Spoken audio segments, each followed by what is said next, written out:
வணக்கம் ஃப்ரெண்ட்ஸ். இன்றைக்கி சமையல் வீடியோவில் காராமணி புலாவ் தாங்க பார்க்க போகிறோம். அதற்கு ஒரு கப்பு காராமணியை நான் வேக வச்சு எடுத்து வச்சுருக்கேங்க.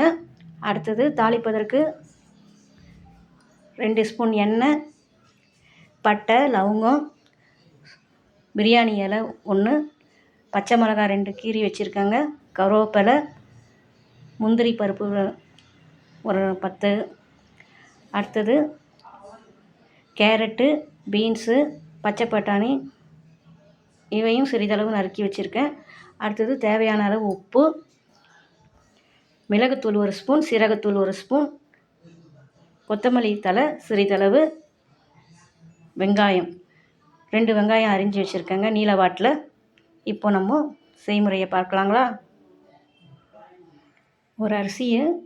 ஒரு டம்ளர் அரிசியை வேக வச்சு ஆற வச்சுருக்கேங்க. இப்போ நம்ம செய்முறையை பார்க்கலாம்.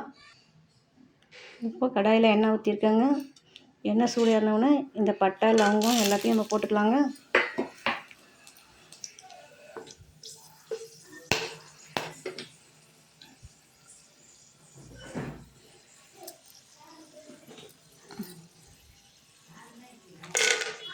அடுத்து இந்த முந்திரியும் போட்டு வறுத்துக்கலாங்க.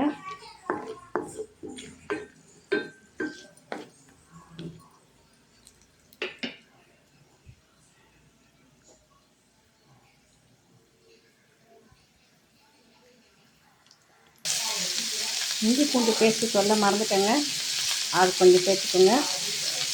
இப்போது வெங்காயம், பச்சை மிளகாய், இஞ்சி பூண்டு பேஸ்ட்டு எல்லாம் நல்லா வதக்கணுங்க பொன்னிறமாக.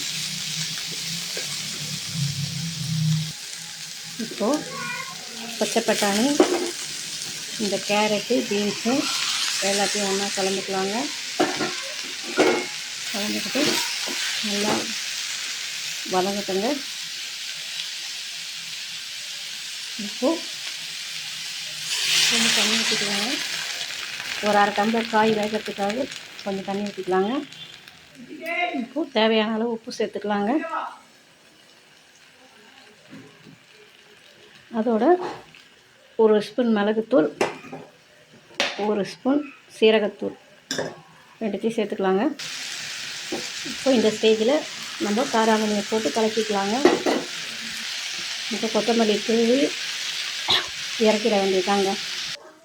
இப்போது நம்ம வடித்து வச்ச ரைஸில் இதை கலந்துக்க வேண்டியதாங்க. புலாவ் ரெடி. அவ்வளோதான் ஃப்ரெண்ட்ஸ், புலாவ் சூப்பராக ரெடி ஆகிடுச்சு. இந்த வீடியோ பிடிச்சிருந்தா லைக் பண்ணுங்கள், சப்ஸ்கிரைப் பண்ணுங்கள். பாய்.